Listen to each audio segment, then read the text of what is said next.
Hoje em dia, vivemos num mundo onde, sem muito esforço, podemos nos machucar com certa facilidade, desde um pequeno arranhão até um acidente sério, que pode nos debilitar para o resto da vida.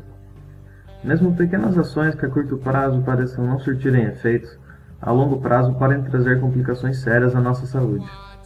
Um ambiente muito propício a acidentes ou mesmo ações danosas de longo prazo é o ambiente de trabalho. E por essa razão, há algumas décadas, a preocupação com a saúde do trabalhador aumentou, gerando leis e projetos que culminaram na criação da medicina ocupacional. 22 de dezembro de 1977 é instituída a Lei nº 6.514, que responsabiliza empregadores e instituições que admitam trabalhadores como empregados pela promoção e preservação da saúde destes. A medicina ocupacional começa então a caracterizar o ramo da saúde cuja preocupação é a qualidade de vida e segurança do trabalhador. Quem avalia, atende e cuida dos detalhes da saúde ocupacional são profissionais como médicos, enfermeiros ou técnicos de enfermagem. A missão desses profissionais é prever o cuidado com a saúde do trabalhador antes da admissão e avaliar periodicamente o empregado já contratado, a fim de acompanhar a saúde deste para evitar doenças ocupacionais. Essas doenças podem se manifestar mesmo sendo tomados todos os cuidados. São causadas após muito tempo, podendo prejudicar sentidos, provocar lesões ou levar a distúrbios mentais.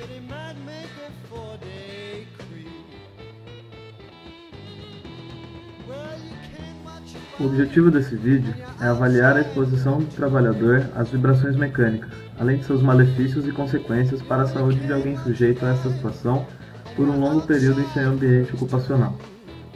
As vibrações mecânicas estão presentes em muitos ambientes de trabalho, embora ainda sejam pouco exploradas dentro da medicina ocupacional.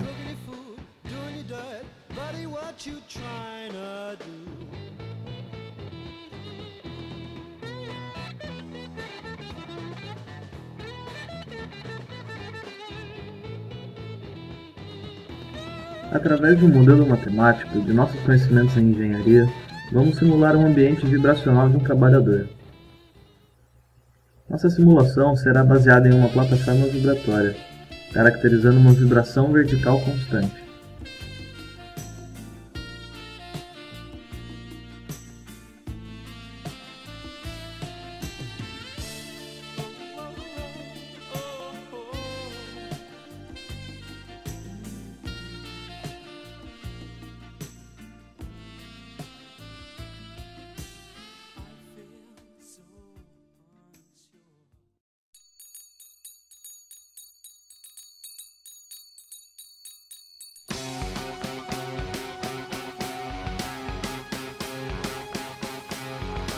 Como exemplo de aproximações reais para esta situação, temos exposição a plataformas de fábricas e petrolíferas, ambientes de construção civil e operação de veículos como tratores e outras máquinas.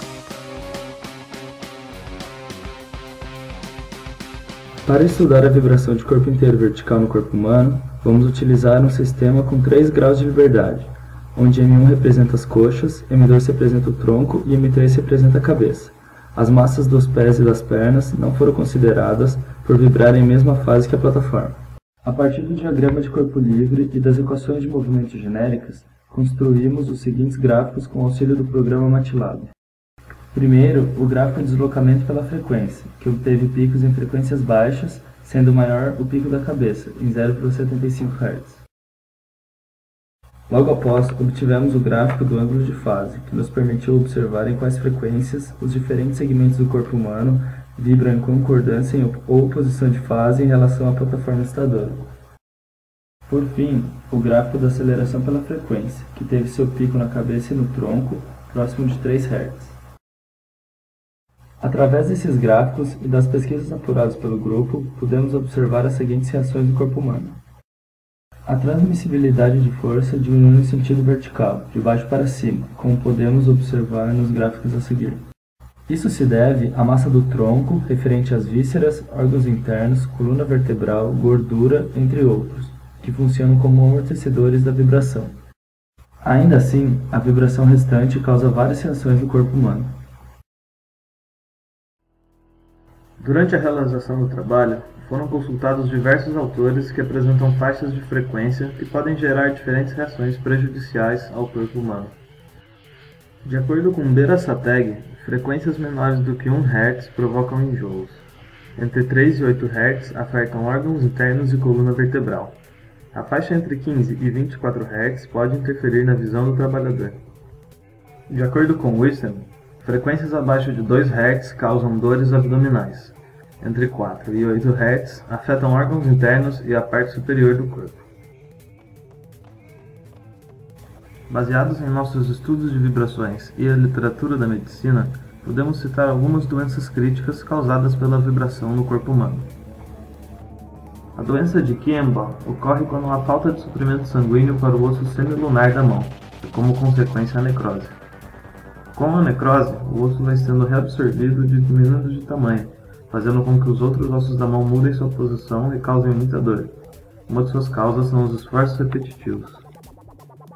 Outros exemplos de doença são a síndrome do túnel do carpo, causada por uma compressão do nervo na região entre a mão e o antebraço, e a doença de Reynolds, ou doença dos dedos mortos, que tem por base a contração espasmódica dos vasos sanguíneos.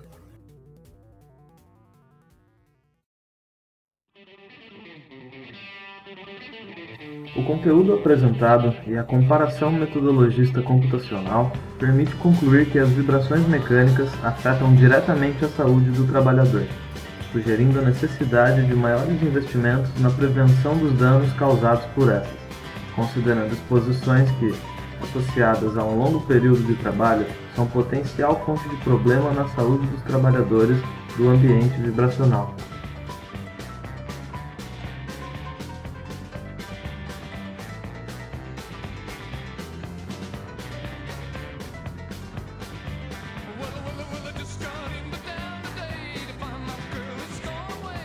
Visto que a faixa de frequência crítica não sofre grandes alterações, certas providências podem ser tomadas com relação à saúde do trabalhador, como, por exemplo, limitar o tempo de trabalho, além do uso de materiais de segurança que possam amenizar as vibrações.